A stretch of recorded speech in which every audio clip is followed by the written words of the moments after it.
오늘 여기까지 올 때 너무 즐거웠어요. 제가 여기 옆에 있는 서울여대를 나왔거든요. 그래서 여기 되게 오랜만에 태릉 이쪽으로 와보는데, 그리고 이 삼육대 한번 꼭 들어와 보고 싶었는데 기회가 안 돼서 한번 못 들어왔는데, 이렇게 기회가 돼서 여러분 만나고 말씀도 나눌 수 있게 되어서 정말 행복합니다. 그리고 오늘 귀한 시간 내서 지금 11시 5분 정도니까 이야기할 수 있는 시간은 많지 않지만 최대한 유익하고, 그리고 또 재밌어야 되잖아요. 너무 지겨우면 듣기가 힘드니까 그렇게 좀 최대한 재밌게 강의를 진행해 보도록 하겠습니다. 다시 한번 인사드릴게요. 감사합니다.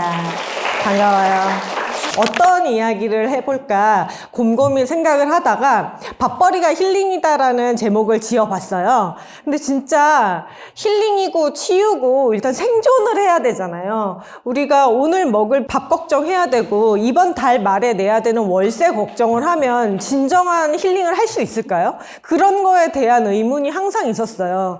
저 같은 경우는 전에는 순문학만 썼단 말이에요. 대학에서는 순수미술을 전공했고, 그래서 집에서 걱정이 장난이 아니었죠. 너는 도대체 뭘 해서 먹고 살려고 하냐. 임용고시 준비를 해라. 엄마들은 임용고시가 되게 쉬운 줄 알아요. 근데 그거 하나도 안 쉽잖아요. 공무원 준비를 해라. 이런 얘기를 굉장히 오래 듣다가 제가 그 파트타임으로 계속 일을 했거든요. 골프장에서 캐디도 한번 해보고, 그다음에 미술학원에서 아이들 가르치는 일도 오래 했고, 이런저런 일을 하면서 계속 소설가가 되기 위해서 돈을 벌어야지 뭔가 작품 활동도 할 수 있으니까 등단은 못했지만 그런 지망생 생활을 15년 넘게 했던 것 같아요. 그래서 집에서 엄마네 집에서 이렇게 얹어 살면서 그렇게 이건 뭐 알바만 하고 한 달에 많이 벌면 한 200 정도 벌었고, 적게 벌면 한 70만 원도 못 벌고 그렇게 생활을 했던 것 같아요. 근데 웹소설 요즘 읽어보신 분 있어요? 웹소설? 그럼 웹소설이 있다는 걸 들어보신 분? 거의 다 들어보시긴 했죠. 그리고 웹소설이 돈을 많이 번다 이런 얘기도 들어보신 적 있어요? 그런 얘기를 요즘에는 많이 하기도 하고, 웹소설이 뭐야? 그거는 그냥 스낵컬처인데? 뭐 이렇게 생각하기도 하는데, 제가 너무 오랫동안 돈을 못 벌다 보니까 계속 이어갈 수가 없는 거예요. 이 계속 글을 쓰고 공부도 하고 작품도 생산하고 계속 공모전을 내야 되는데, 이게 오늘 친구들 모임 있는데 나와. 그럼 못 나가. 돈이 없으니까. 엄마 아빠 생신인데 밥 한 번 못 사고, 이러면서 내가 나의 꿈을 계속 고집을 해야 되는 건가? 나이는 막 30 넘어가고 그렇다 보니까 20대는 그래도 내가 내 꿈을 위해서 뭐든지 할 수 있어 막 이런 식으로 열심히 할 수 있지만, 30대가 되면 심리적으로 너무 쫓긴단 말이에요. 결혼도 안 했지, 집도 따로 안 살지, 그리고 부모님 밑에서 그렇게만 사는 게 정말 쉽지가 않거든요. 그래서 제가 그때 학교에서 아이들 미술을 가르치고 있었는데 그게 수업이 폐강이 됐어요. 그래서 완전히 밥줄이 끊어버려졌어요. 그래서 이거 어떡하지? 직장을 구하기에도 또 마땅치가 않고, 그래서 웹소설 써보자. 그래서 제가 처음 썼던 게 19금 로맨스를 제일 처음 썼습니다. 왜냐? 돈을 번다고 해서. 뭔가 글쓰기를 10년 넘게 연습을 했거든요. 그때 물론 순수문학, 본격문학이라고 할 수 있는 단편소설만 주로 썼지만, 그래도 내가 10년 동안 이 기술을 연마했는데, 수많은 책을 읽고 공부하고 연구했는데 글쓰기로 한 달에 50만 원도 못 벌어? 그러면 진짜 그 19금 소설이라도 써서 한 달에 50만 원이라도 벌어보자, 이런 마음에서 시작했어요. 그래서 돈을 되게 많이 벌어야겠다 이런 욕심도 없었고, 한 달에 남들 회사 다니는 정도만큼만 한 170에서 200만 원만 벌면 너무 좋겠다, 그런 생각으로 시작한 게 웹소설이었습니다. 왜냐면 본격 문학은 한 달에 200만 원 절대 못 벌어요. 제가 등단을 해봐서 아는데, 예전엔 이런 얘기도 못했죠. 등단을 못했으니까. 근데 친구들 중에서도 다 등단한 문인들이 많아요. 그래서 단편소설 쓰는 친구들도 많고 장편소설 쓰고 그러는 본격문학을 쓰는 친구들이 많은데, 그 친구들도 소설로 한 달에 200은커녕 1년에 200 벌기가 힘듭니다. 1년 걸리거나 6개월 걸리거나 2년 걸리거나 장편소설을 한 질 내잖아요. 요즘에 책 안 팔린다는 얘기 되게 많이 들어보셨죠. 근데 책이 안 팔리니까 출판사에서도 예전에 예전에는 맨 처음 책을 찍으면 2,000부에서 3,000부를 찍었어요. 한 번 찍을 때. 그 한 번 인쇄 비용도 있으니까. 근데 요즘에는 1,500부 정도밖에 안 찍습니다. 그러면 그 1,500부에 대한 작가 인세가 10%면 요즘 책 한 13,000원 뭐 이 정도 하잖아요. 15,000원. 그러면은 장편 소설을 한 지를 출간을 하고 200만 원이 전부일 때가 진짜 많아요. 이게 1년이 걸렸든 2년이 걸렸든 3년이 걸렸든. 그래서 되게 슬픈 일이죠. 지금도 이 문제는 계속되고 있는데, 그래서 한 달에 200만 원을 글로 돈을 번다? 이건 굉장히 어려운 일이에요. 우리가 익히 아는 되게 유명한 작가님들 있잖아요. 책만 팔아서 생활이 가능한 분들은 우리나라에 10손가락도 안 된다고 하거든요. 다른 많은 작가님들이 이렇게 특강을 다니거나 아니면 글쓰기 교실을 운영하시거나 그런 식으로 해서 생계를 많이 유지하세요. 그러면 나는 등단도 못했고, 저는 20년에 등단했으니까 17년에 등단도 못했고, 그러면 나는 진짜 손가락만 빨다가 이거 진짜 골방에서 어떻게 되는 거 아니야? 이런 생각을 할 때 웹소설을 시작했는데, 그때만 해도 제가 지금 이렇게 1년에 연봉을 많이 받게 될 줄 몰랐어요. 지금은 부모님 용돈 명절에 제일 많이 드리고요. 막 전화할 때마다 엄마랑 얘기해요. 엄마 필요한 거 있으면 말해. 사줄게. 보내줄게. 그런 식으로 할 정도로 막 다른 분들에 비하면, 다른 분들 웹소설 작가님들 중에서 탑티어 되시는 분들은 막 한 작품으로 몇십억 몇백억도 버시거든요. 근데 저는 그 정도는 아닌데, 그래도 이제 매년 거액의 세금을 내야 하고 연봉도 억대가 넘어가고 그런 작가가 됐습니다. 처음에 웹소설을 시작했을 땐 상상도 못했던 일이에요. 그러니까 내가 계속 본격문학만 고집했더라면, 내가 본격문학 쓰는 사람인데 어떻게 웹소설을 써? 웹소설은 그냥 애기들이나 보는 거잖아. 사실 저도 처음 시작할 땐 그런 마음이 들었어요. 웹소설 읽어보신 분들은 느끼실 텐데, 처음 딱 읽었을 때 이거 너무 유치한데? 이런 생각 때문에 페이지가 안 넘어갈 때가 있어요. 이거 해도 너무한 거 아니냐. 제목도 너무 노골적이고. 그래서 그거에 대한 거부감?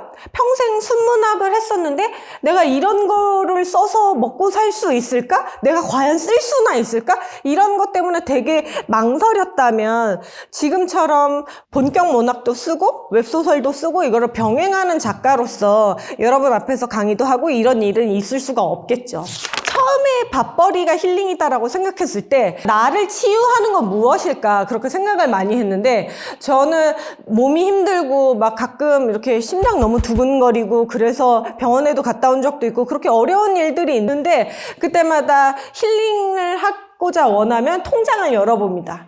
통장을 열어보면, 그리고 요즘 예금 이자 엄청 센 거 아시죠? 예금을 한 달에 막 꼬박꼬박 막 때려주는데, 그 개비스콘 짤 있죠?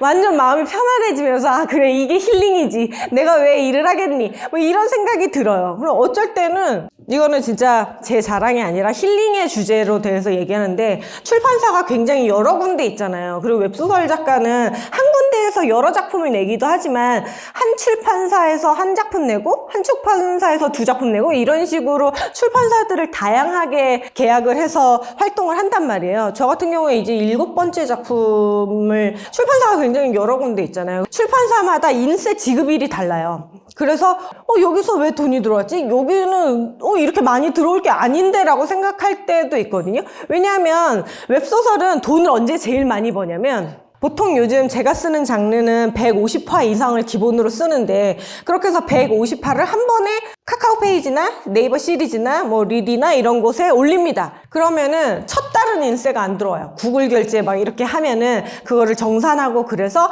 빨라야 다음 달 말일이나 2월 말일날 인세가 들어오는데, 그게 출판사마다 다르지만 첫 달 인세, 두 번째 달 인세, 세 번째 달, 런칭하고 초기 몇 달이 제일 인세가 많이 들어요. 왜냐면 그때 광고가 들어가거든요. 그렇게 해서 푸시를 주기 때문에 그렇게 돈이 많이 들어오고, 한 1년이 지나면 이제 구작이 되는 거죠. 신작을 발표하지 않으면. 근데 그 구작에서 이상하게 돈이 들어올 때가 있어요. 웹툰화가 됐거나, 저는 웹툰화가 한 2개 정도 되고 하나가 제작 중인데, 지금 제 아는 지인분 작품은 이제 드라마화가 된다고 그러더라고요. 드라마화가 되면 원작자에게 회당 얼마씩 또 계약을 해요. 그렇게 돈이 들어오기도 하고, 아니면 이게 잘 팔렸어. 이 작품이 잘 팔려서 이벤트를 걸어줄 때마다 매출이 올라와. 그러면 플랫폼에서도 장사를 하는 데이기 때문에 플랫폼에서도 그런 작품만 또다시 이벤트를 걸어줍니다. 근데 거기서도 매출이 또 나왔어.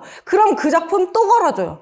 그래서 작품이 한 번 잘 되면 그냥 초기 1년에서 끝나는 게 한 몇 달에서 끝나는 게 아니고 계속 이벤트 걸어주고 프로모션 노출되고 그러면서 제 작품 같은 경우에는 하나가 작년 1월에 런칭했는데 오히려 이번 달이 더 인세가 많이 들어왔어요. 첫 달보다. 그렇게 해서 지금 나는 그 작품 남자 주인공 이름이 생각이 안 나요. 저 같은 경우는 다 까먹는 편이거든요. 그래야지 새로운 걸 쓸 수 있으니까.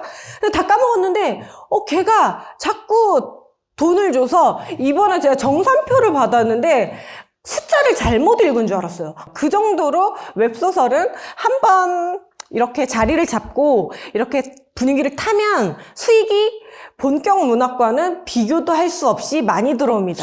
그런 이야기를 진짜 많이 들어요. 너 뭐 해 먹고 살래? 너 그과 졸업해서 뭐 할 건데? 공무원 준비, 또 공무원. 여기서 또 언제나 등장하는 공무원이 있죠. 그래서 그런 이야기를 수없이 듣고 사는데 우리가 뭔가 생산적인 일을 하지 않으면 내가 방 안에서 공부만 하게 된다면 과연 진정한 의미에서 나 스스로를 행복하게 해줄 수 있을까? 그렇게 사회와 소통하지 않고 아니면 내가 한 사람의 몫으로 누구한테 의존하지 않고 경제적으로 그렇게 바로 설 수 없으면 진정한 의미에서 치유는 할 수 없는 게 아닐까? 그런 고민을 정말 많이 했습니다. 제가 되게 하는 게 많아요. 아까 소개도 해주셨던 것처럼 문학도 쓰고 웹소설도 쓰고 뭐 유튜브도 하고 이렇게 강연 들어오면 강연도 하러 가요. 저 강연하는 걸 좋아하거든요. 이렇게 젊은 분 이런 때 아니면 제가 어떻게 대학생분들 만나서 이야기를 나누고 그렇게 하겠습니까? 근데 사실 웹소설 작가들은 강연 잘 안 다녀요. 작법서도 잘 안 써요. 왜냐? 그 시간에 글 쓰는 게 제일 수익이 낮기 때문입니다. 그래서 강연 잘 안 다니는데 저 같은 경우는 그냥 나가거든요.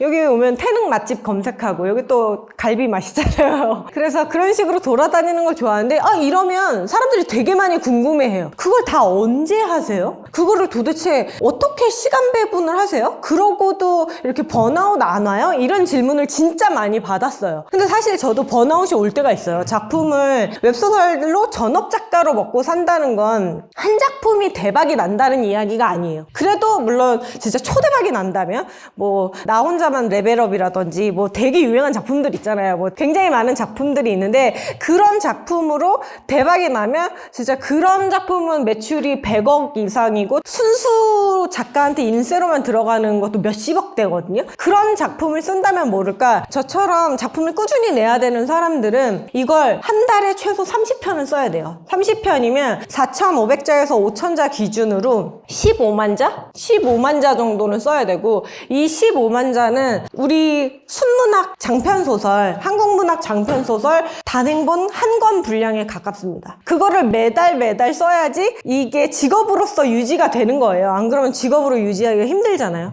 그러면 진짜 손가락에서부터 디스크, 손목, 허리, 관절 안 아픈 데가 없어요. 정말. 손이 너무 저려서 물건 계속 떨어뜨리고 이런 일도 되게 자주 있는데 그러면 도대체 내 몸은 언제 챙기냐? 내가 이렇게 내 커리어를 쌓고 작품 생활을 하고 돈 많이 버는 것도 좋은데 통장만 보고 살 수는 없잖아요. 하루 종일. 내 몸에 힐링을 해야 되는데 치유도 해야 되고 시간도 가져야 되는데 제가 그래서 몇 번의 시행착오 끝에 제가 찾아낸 방법은 루틴을 만들자였어요. 루틴 얘기 되게 많이 들었을 거예요. 미라클 모닝?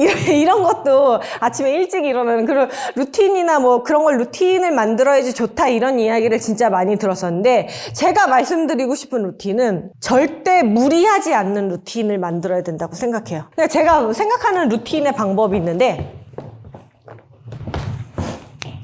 첫 번째는 나를 안다예요.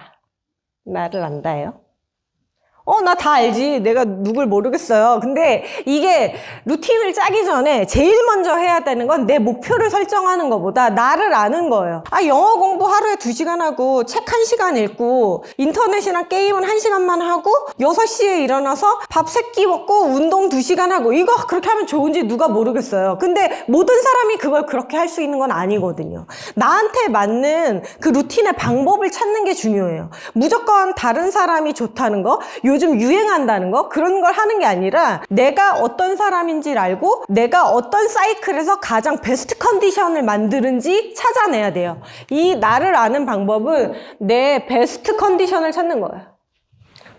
그리고 두 번째는 계획을 짠다. 이건 이제 시간 배분을 하는 거죠. 저 같은 경우는 아침에 일찍 일어나는 게 안 맞아서 보통 11시에서 12시에 일어나거든요. 그래서 오늘 완전 새벽같이 일어나가지고 지금 제정신이 약간 아닌데 자기한테 맞는 루틴이 있는 거예요. 어떤 사람은 오후 1시에 일어나는 게 자기 몸에 가장 최적일 수도 있죠. 그런 사람들이 있는 거예요. 모두가 미라클 모닝을 할 수 있는 건 아니거든요. 그 다음에 저는 작품은 하루에 2타임만 해요. 2시간에서 3시간씩 2번. 이렇게 2번 하고 운동을 꼭 해요. 운동을 안 하면 죽을 것 같아서 운동을 해요. 보통 작가들이 다 PT 받고 이러는 게 다 살고 싶어서 PT를 받는 거거든요. 필라테스 1대1 하고 없는 돈에 쥐어짜서 하는 게 그래야지 작품 생활을 할 수 있는 거예요. 20대 분들은 아직 모르시거나 아직 실감하지 못하시거나 아니면 아주 약간 이런 조짐? 나 지금 늙어가고 있는데 이런 조짐 느끼시는 분들도 있을 거예요. 근데 이게 30대가 넘어가고 그 이상이 되면 나의 일이 나의 건강을 갉아먹고 있다는 걸 확 느끼게 되거든요. 옛날에는 저도 대학 다닐 때 야작할 때 막 1박 2일씩 집에 안 들어가고 그냥 작업실에서 애들이랑 라디오 듣고 술 마시고 그림 그리고 그러면서 되게 많이 보냈어요. 엄마한테 엄마 나 오늘 야작할게. 그리고 학교에서 물론 학교에만 있지 않았지만 여기 외지잖아요. 그래서 학교에서 놀 데가 없으니까 야작한다고 하고 딴 데서 놀기도 했는데 그래도 다음날 조금 자고 일어나면 멀쩡했어요. 근데 지금은 운동을 열심히 안 하고 건강을 챙기지 않으면 생산활동을 할 수가 없어요. 그런 식으로 자기 몸에 맞게 시간을 짜고 세 번째는 베타 테스트를 합니다. 이게 처음에 계획을 너무 높게 잡으면 그거를 할 수가 없어요. 실행할 수가 없어. 그래서 작심삼일, 오늘 11월 1일이죠. 내가 이 11월 1일부터는 무조건 아침 6시에 일어나서 수영 간다. 그리고 그 다음 내가 12월 2일 그게 매달 결심만 하게 될 수가 있어요. 계획이 너무 빡세면. 그러니까 베타 테스트를 해서 해보고 내가 하루에 운동 2시간은 나는 안 될 것 같은데 그러면은 한 30분으로 이렇게 조정을 하고 높이고 낮추는 그런 조정을 하면서 균형을 다시 찾아가는 거예요. 베타를 해보고 안 되면 다시 계획하고 이것도 안 되면은 뭔가 나에 대해서 내 스스로가 오해하고 있는 게 있을 수도 있어요. 나는 굉장히 정신력이 강하고 체력이 좋은 친구인 줄 알았는데 해보니까 나는 아침에는 정말 아무런 체력이 나오지 않아. 혹은 아침밥을 먹지 않으면 힘이 나오지 않아. 그런 거에 대해서 다시 베타 테스트를 하고 네 번째는 반복합니다. 근데 반복을 해야 반복이 제일 중요해요. 작심삼일만 하면 작심삼일을 반복하면 도달할 수 있다. 3일에 한 번씩 새로운 계획을 수립하는 것도 중요하지만 이게 왜 반복을 해야 되냐면 이건 말 그대로 루틴을 만드는 거잖아요. 루틴이라는 건 반복되는 건데 이게 반복을 하다 보면 근육이 생기거든요. 그래서 처음에는 너무 어려워요. 너무 어려워. 하루에 2시간씩 운동하는 거 사실 쉽지 않아요. 그래서 근데 그거를 하다 보면 이제 저는 낮잠을 항상 꼭 자는데 낮잠을 자다가 이제 일어나면 작업하러 들어갈 시간이면 오늘 너무 몸도 오늘따라 안 좋고 이야기도 안 풀리고 어떻게 작가인데 그래도 뭔가 영감이 내려왔을 때 작품을 하러 가야 되는 거 아닌가. 지금은 하는 게 오히려 나에게 해가 되지 않을까. 그래서 막 고민하고 막 이상한 핑계 대고 막 그래요. 그런 괴로움 할까 말까. 우리가 계획 짜는 건 다들 잘하지만 반복할 수 없는 건 이 계획을 실행할 때 내 생각이 끼어들기 때문이에요. 이거 할까 말까? 오늘 귀찮은데 패스할까?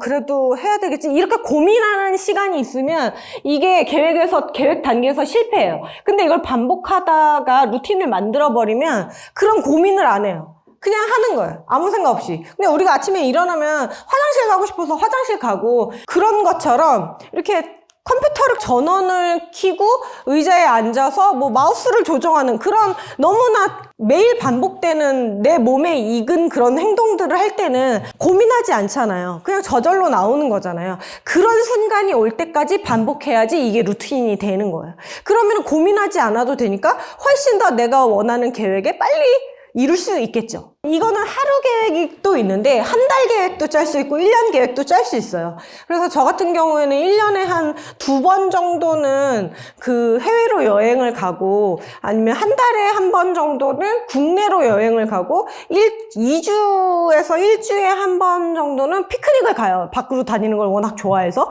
그래서 그런 식으로 해서 내가 한 달에 30편을 한 달에 단행본 한 권 정도의 분량을 써내는 때도 이게 뭔가 내가 소진되는 느낌이 아니라 계속 나를 채워넣고 활력을 채워낼 수 있는 그런 시간들을 루틴을 통해서 짜 맞춰주는 거죠. 그게 사실 조금 쉬운 일은 아닐 수 있는데 이게 좋은 점은 제가 처음부터 되게 돈을 잘 벌었던 것도 아니고 처음에 바로 등단했던 게 아니에요. 저는 등단을 2020년에 했는데 그 소설 공부는 2004년부터 했거든요. 그러니까 등단하는데 10몇 년이 걸렸으니까 진짜 오래 걸린 편이에요. 그래서 수많은 공모전에 투고를 해보고 수많은 낙방 그리고 최종심에도 되게 여러 번 갔었어요. 그 신춘문예로 등단하면은 이렇게 수백 편이 응모가 되고 그 중에서 몇 편을 본심으로 보내고 그 중에서 2편 중에서 1편 정도를 뽑아서 그 작품이 당선이 되는 건데 그 2편에 뽑힌 적이 굉장히 많았었단 말이에요. 근데도 안 되면 뭐 아무것도 아닌 거죠. 등단이 아닌 거니까. 그런 식으로 계속 반복하다 보면 나에 대해서 되게 고민하게 되잖아요. 이 길이 나한테 정말 맞는 것일까? 그리고 내가 글을 쓰는 걸 선택함으로써 포기한 길이 있잖아요. 우리 엄마가 임용대학원 보내준다 그랬는데 그때 갔었으면 내가 지금 제가 또 학교에서 기간제 강사로 일을 오래 했기 때문에 그 정교사님들과 기간제 강사 사이에 그 까마득한 신분차를 굉장히 여러 번 경험했단 말이에요. 내가 교육대학원에 갔으면 여기서 이렇게 갑자기 저 출근하고 있는데 오늘 수업 폐강됐다는 얘기를 들었어요. 그리고 이미 2시간을 걸려서 그 학교에 도착했는데 오늘 수업 없는데 왜 오셨어요? 이런 얘기도 들었어요. 그런 일이 진짜 비일비재하더라고요. 그거 좀 몇 년 전 일이니까 요즘은 좀 환경이 달라졌길 바라며 그러다 보니까 내가 이 글을 쓴다고 한 달에 70만 원에서 100만 원 아르바이트해서 벌면서 이 나이는 계속 먹어가고 이런 게 나한테 과연 옳은 선택일까? 내 미래와 아니면 정말 이게 꿈이라는 게 소설가의 꿈이라는 게 그렇게 가치가 있을 것인가에 대한 고민을 되게 많이 했는데 왜냐면 실패를 너무 많이 경험했으니까요. 우리가 어떤 거를 하든 실패를 경험하게 되잖아요. 그러면 되게 흔들리거든요. 사람이 되게 나약한 존재잖아요. 그렇게 강인한 존재가 아닌데 이게 흔들리고 계속 실패하고 그러다 보면 다시 도전할 힘이 안 나요. 용기가 안 나요. 왜냐면 또 실패할 것 같으니까 난 안 돼. 그럼 그렇지. 재능 있는 애들만 되는 거고 될 사람만 되는 거지 난 아니야. 이런 생각을 진짜 하게 되고 그게 마치 사실인 것처럼 믿게 돼요. 근데 그때마다 되게 그만두고 싶고 사실 그만두는 것도 용기가 필요한 일이죠. 근데 그만두고 싶고 되게 고민스럽고 그랬는데 그때마다 다시 글을 쓸 수 있었던 건 제가 만든 루틴이 완전히 저한테 자리를 잡았기 때문에 이걸 안 하면 오히려 이상한 거예요. 내가 아침에 일어나서 그래 나 오늘 이제 소설 때려쳐 안 써! 막 그러면서 생각을 하더라도 다 하루 정도 쉬고 한 이틀 정도는 쉴 수 있는데 다음날 되면 이게 소설을 안 쓰는 내가 너무 어색해요.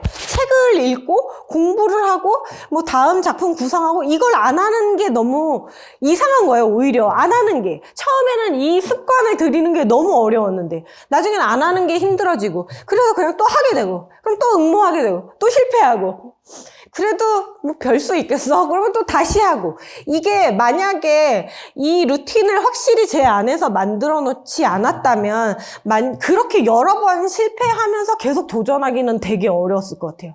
왜냐면 사람이니까 뭐 가망도 없이 계속 떨어지기만 하는데 그거 붙잡고 있는 건 사실 좀 바보 같은 일일 수도 있어요. 저 스스로도 되게 바보 같다고 생각했어요.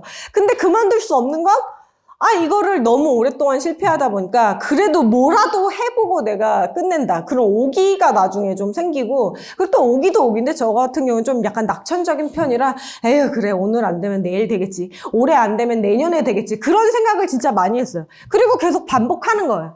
근데 사실 이렇게 반복하는 건 아주 티가 안 나지만 특히 글쓰기나 이런 거 같은 경우에는 뭔가 딱 공식이 있고 그걸 풀면 대답이 나오고 이런 게 아니잖아요. 내가 필력이 늘었는지 안 늘었는지 그걸 누가 확인해 주겠어요.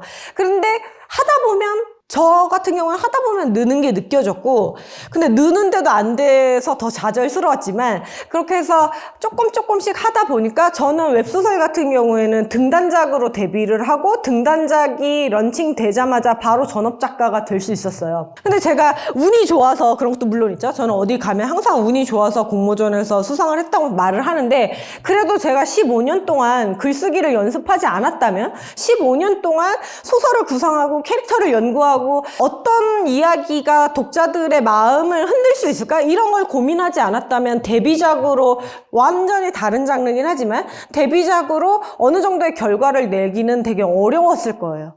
실패는 어떤 거에든 따라오게 돼 있어요. 처음부터 성공하면 진짜 좋지만 그런 경우 되게 드물잖아요. 그래서 한 번 도전하고 한 번 실패하고, 난 안 되나 보다 관두고, 그럼 또 다른 분야에서 도전하고, 그럼 또 실패하고, 이러면은 계속 어느 부분에서도 그냥 뉴비만 되는 거예요. 그리고 어떤 경우에는 내가 이거를 도전하고 있는 가능성이 있는 상태에 도취되기도 해요.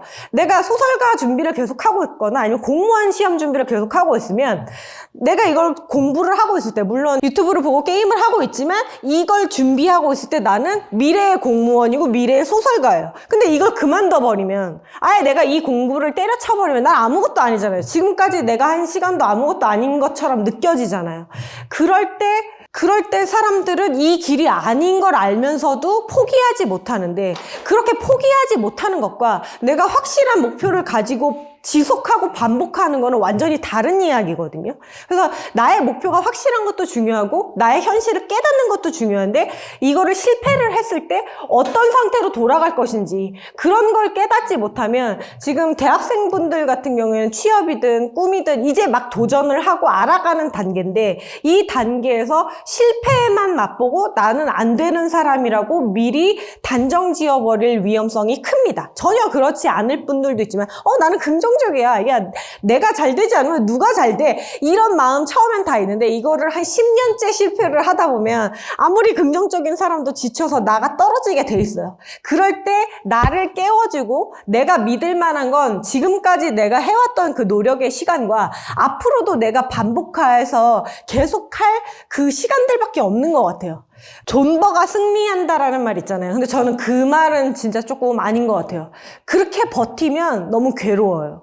그렇게 버티면 성공을, 자기 목표를 이뤄도 허탈함이 밀려와요. 너무 힘들었으니까, 그 과정이. 그러니까 존버하지 말고 지속을 해야 돼요. 그냥 이 정도 너무 무리해요. 저는 막 10몇 년 동안 등단해서 떨어지고 공모전 탈락하고 이러면서도 막 죽을 듯이 힘들 때는 그렇게 없었거든요. 왜냐면 죽을 듯이 열심히 하지 않았어요. 막 진짜 막 아침에 일어나서 밤새도록 글 쓰고 막 절에 들어가서 글 쓰고 이런 거 상상조차 하지 않았어요. 그렇게 하면 내가 얼마 못 버틸 걸 아니까.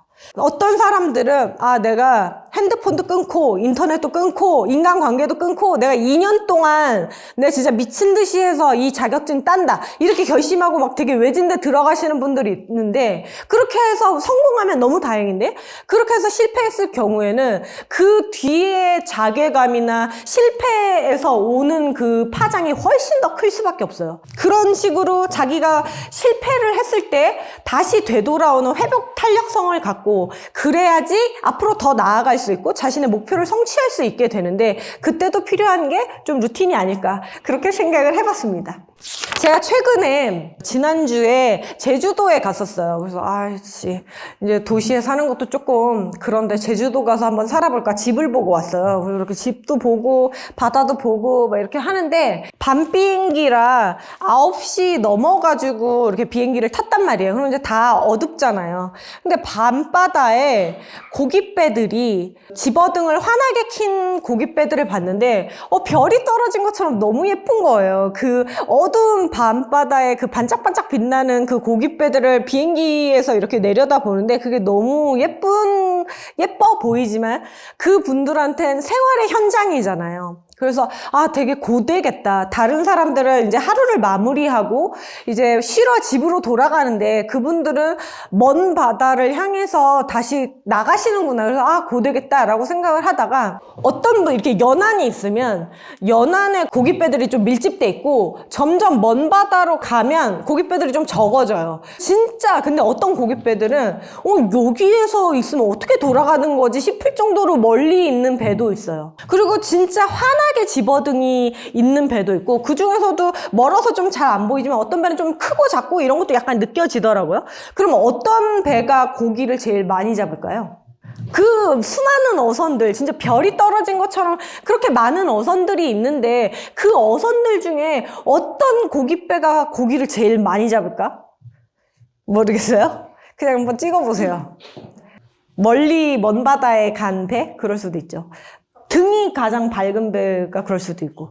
그래서 저는 운이 좋은 배가 고기를 제일 많이 잡을 것 같아요. 진짜 그만큼 운이 중요해요. 운이 정말 중요한데 운이 왔을 때 그 운을 잡으려면 실력이 없으면 그 운을 잡을 수도 없어요. 그 고깃배가 오늘 고기가 진짜 하나 가득 들어왔는데 그 그물을 끌어올릴 그 힘이 없다면 내가 잡은 그 그물의 고기들 다 놓아줄 수밖에 없는 거예요. 그런 것처럼 우리도 전 인문학을 공부하거나 문학을 하거나 아니면 다른 사람들은 야 그런 거 너무 힘들어. 이런 장르에서 성공하기 힘들어. 너 좀 꿈깨. 이런 목표를 가지고 할 때는 진짜 어쩔 때는 되게 망망대해에서 아무도 없는 여기 누가 있는지도 모르는 곳에서 혼자 그물을 던지는 그런 외로움, 고독함 이런 게 느껴질 때가 있어요.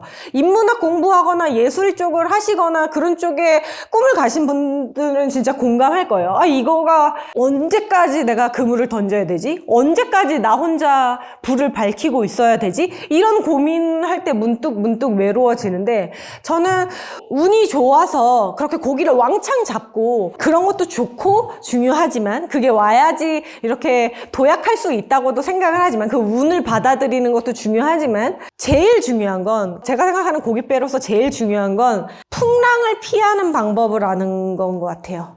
제가 그 전날에 집으로 돌아오기 전날에도 밤마다 밤바다를 산책을 갔는데 그날은 바람이 너무 심하게 불어가지고 호텔 안에서도 막 창문이 흔들리는 게 느껴질 정도로 심한 바람이 불었고 그 방파제에 파도가 진짜 집채하는 파도가 와서 부딪히는 그런 풍랑이 있는 바다가 있었는데 거기 고깃배가 멀리 떠 있는 거예요. 그래서 진짜 깜짝 놀랐어요. 근데 그 고깃배는 자신감이 있었을 거예요.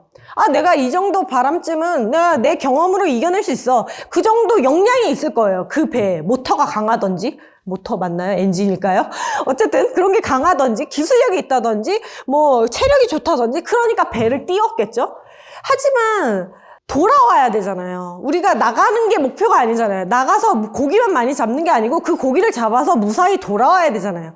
그러면은 때론 풍랑이 불 때 나와 날 걱정하는 내 가족들을 위해서라도 배를 띄우지 않는 용기? 그런 결심? 그런 선택도 할 줄 알아야 된다는 거죠. 무조건 앞으로 나가는 거가 성공에 이르는 가장 빠른 길이라고 생각하지 않아요. 그래서 뭔가 계속 뒤를 돌아보면서 나의 상태를 계속 점검하고 그래야지 나 스스로도 더 앞으로 더 멀리 갈 수 있는 그런 힘이 생긴다고 믿거든요. 그런 게 버티지 않고 지속하는 힘이고 그런 게 힐링하면서 꿈을 이루는 방법이라고 생각합니다. 그러면 이야기는 여기서 잠깐 마무리를 하고 10분 정도 남았는데 지금 이야기 들으면서 궁금했던 점이 있거나 아니면 웹소설에 관련돼서나 아니면은 다른 거에 대해서 저한테 질문하고 싶으신 분들 있으면 얘기를 해주세요. 제가 쓴 이게 작법서거든요. 그래서 이게 웹소설 데뷔하는 거에서부터 웹소설로 인세를 어떻게 버는지 어떻게 써야 되는지 그런 거를 담은 책인데 이게 약간 제 자랑을 하자면 이게 10,000부가 넘게 팔린 베스트셀러입니다. 이 분야에서 되게 잘 팔렸어요. 그래서 이거를 가장 유익하고 재밌고 뜻깊은 질문을 주신 분께 책을 사인을 해서 선물해 드리도록 하겠습니다. 21살에 작가님으로 돌아가신다면은 21살 회귀 좋아요. 텐데 맞아요. 그럼에도 이제 나를 좀 보듬어줄 수 있는 좀 말이라든가 음. 문법이라든가 너무 사랑스러운 질문이네요. 첫 번째 질문은 21살로 돌아간다면 무슨 일을 하고 싶은지 맞죠? 그리고 두 번째는 그래도 그럼에도 불구하고 실패하고 괴로울 때가 있었을 때 그때 자존감을 지키기 위해서 어떤 말들을 되새겼냐라고 물어보셨는데 21살로 저도 회귀에 관해서 되게 많이 쓰거든요. 주인공 죽으면 무조건 과거로 돌아가요. 아니면 다른 생을 살거나 그런 게 아주 요즘 웹소설에서 빠지려면 빠질 수가 없어. 이 키워드를 빼면 독자 유입이 확 떨어져요. 그래서 독자들 에이씨 또 회귀야? 막 이러는데 그래도 쓸 수밖에 없는 그 키워드가 있거든요. 그래서 저도 내가 21살로 돌아가면은 어떻게 될까라고 하는데 저는 21살로 돌아가도 지금처럼 살 것 같아요. 근데 캐디는 안 했을 것 같아요. 그거 하고 나서 몸이 너무 안 좋아졌거든요. 그건 진짜 타고난 건강체들만 할 수 있는 일이라 그 무리한 일은 안 했을 것 같고 또 21살로 돌아갔으면 남자를 갑자기 남자. 더 좀 여러 명 만나보았으면 좋겠어요. 지금. 저도 물론 적게 아니, 어쨌든 그런 아쉬움이 살짝 있었고요. 갑자기 왜 남자 얘기를 했지? 너무 갑자기 솔직해져 버렸네요. 그리고, 그럼에도 불구하고 저도 자존감이 떨어질 때가 있죠. 당연하죠. 어쩔 때는 남들은 너 다 잘해. 야, 너보다 어떻게 더 잘하냐? 너 너무 더 잘하려는 거 너 진짜 욕심이다? 막 이런 얘기를 듣는데도 내 스스로가 너무 다 망치고 있는 것 같은 느낌이에요.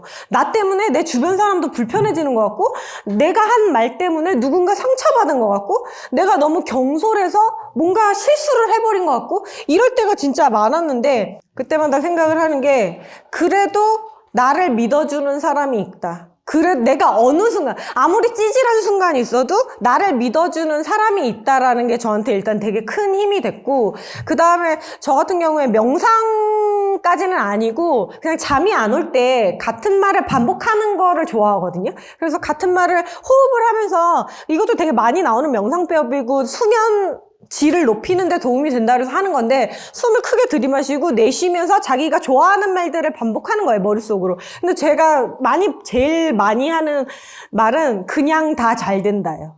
그냥 다 잘 돼. 그냥 모든 건 다 잘 돼. 그리고 제가 요즘 자주 하는 말은 돈은 쓸수록 더 들어오게 돼 있다. 또 얘기를 하다 보면 정말 실제로 그렇게 이루어지는 것도 있으니까 그냥 그런 것들을 반복하면서 조금 더 자기를 추스르려고 노력을 하는 것 같아요. 다음 질문 받아볼까요? 네.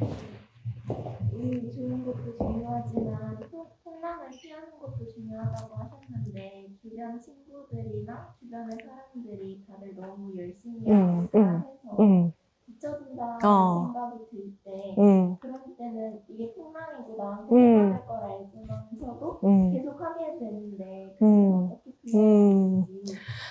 그게 진짜 어려워요. 정말 어려운 게 나는 지금 나의 최선을 다하고 있는 건데 나는 이게 RPM이 이미 더 이상 올라갈 수 없는데 그게 평균 수준에 못 미친다고 생각될 때가 있어요. 그리고 다들 열심히 뛰는데 결과에서는 나만 뒤처진다고 생각할 때도 물론 있어요. 그러면 내가 뭔가 잘못하고 있는 건가? 내가 재능이 부족한 건가? 아니면 나는 그냥 안 될 운명이기 때문에 이런 것만 계속 반복하는 건가? 이런 생각을 진짜 많이 하게 됐어요. 저도 제가 문우들 사이에서 등단이 제일 늦었거든요. 그래서 다른 친구들 다 등단하면은 시상식 가서 박수 쳐주고 그 등단턱 내는 거 이렇게 같이 먹으면서 축하해주고 진심으로 그렇게 하지만 집으로 돌아오면은 약간 저 친구들은 다 됐는데 나는 계속 안 되는구나 이런 게 굉장히 힘들 때가 있어요. 그런데도 불구하고 그런데도 해야 되는 건 진짜 말씀하신 것처럼 그조차도 풍랑일 수 있어요. 근데 이런 것들이 없이 정말 그런 비교 대상을 내 주변이 아니라 더 멀리 찾아보면 그래도 내가 지금 뒤처지는 걸까? 그럼 이 비교에서 나오는 거잖아요, 그런 것들은. 근데 이 비교가 어떤 사람들은 나보다 더 뒤처진 사람들이 있고 어떤 사람은 나보다 더 앞서가는 사람들이 있고 이런 걸 계속 비교하고 쟤는 이런데 나는 이러고 이런 생각을 하다 보면 그거 자체가 빠져나올 수 없는 소용돌이에요. 그래서 그거를 안 하는 법을 좀 연습을 해야 돼요. 나는 나만의 시간이 있고 나는 나만의 계획이 있고 그 나만의 길을 걸을 뿐이지 누가 좀 빨리 가는 저런 약간 이거는 좀 그렇지만 쟤 빨리 갔네? 먼저 꼬꾸라져. 이런 생각을 할 수도 있어. 사실 인간인데 그런 마음 들잖아요. 정말 저는 되게 막 잘나고 막 유명하고 이런 사람 봐도 별로 안 부러워요. 인간은 누구나 자기만의 슬픔이 있고 자기만의 고통이 있고 자기만의 전쟁을 치르고 있다고 생각해요.